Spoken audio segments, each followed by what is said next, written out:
Following on from the previous video, number five, about the hospitalization, exactly. So we enter the hospital and get put into a waiting room, and then it feels like forever. And my mind is definitely somewhere else, almost like in a psychedelic space. But mind you, and this is the most mysterious thing to me, I hadn't taken psychedelics in minimum 3 weeks, if not four.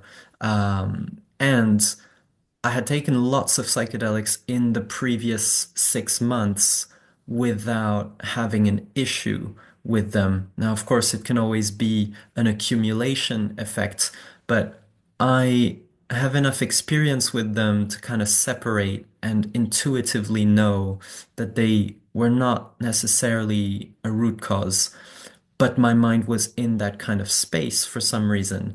And very much in a beyond mental models, beyond words, beyond concepts. I remember we were in the waiting room and I had to fill out a questionnaire.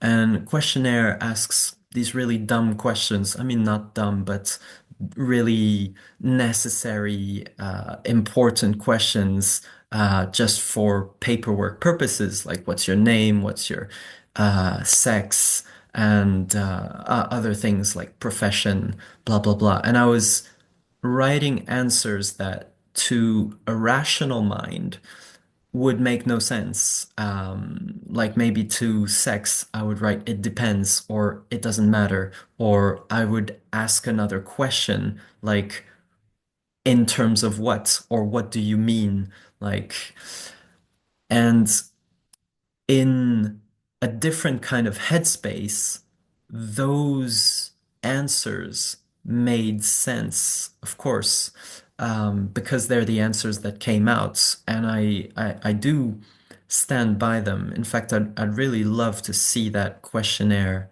again, just so I could see it if they have that on record.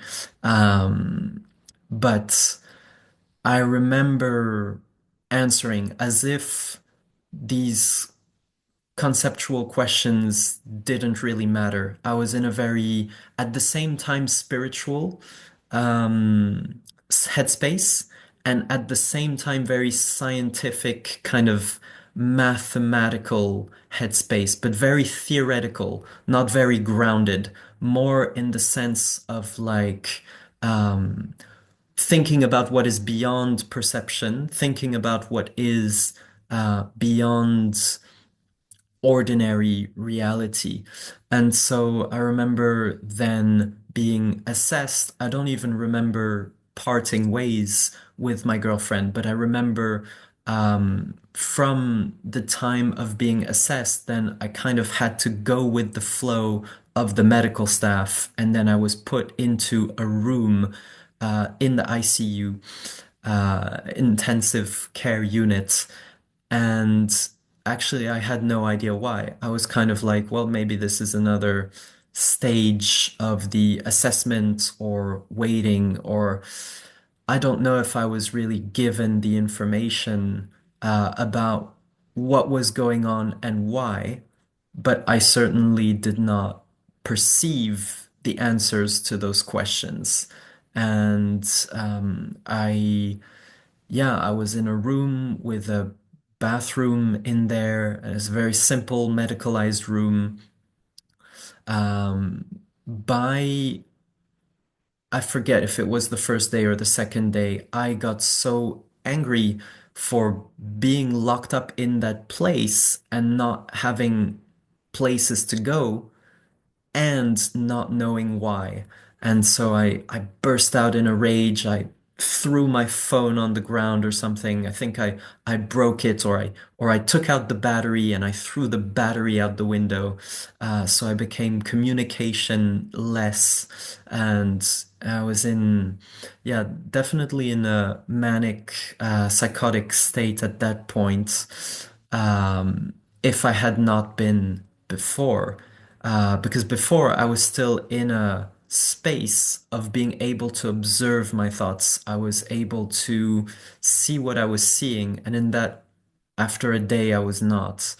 I remember in the waiting room, I had this kind of mathematical view of the universe that feels and looks like what quantum physicists model as supersymmetry. But I saw that not in a 2D model, but in a 3D space. And there was like this one little asymmetry at the center, this one little point which kind of made the whole universe make sense. And to me, having had that experience, it was like, it's very clear that to me, I am and you are infinite beings of pure potential and spirits and all of this. And the world is abundant and a beautiful place. And actually, we're just at a point in time where it hasn't manifested to being that yet. We're still creating it, we're shaping it. And it was so crazy to me that people were not aware of this, that people didn't see it. And so I was very confused about being in the hospital and not knowing why. And overall, I had to spend a total of 9 days in there. The worst of it was the first 2 or 3 days where I was really angry, and kind of rebelling against the hospital staff, for not really patiently explaining or providing kind of the adequate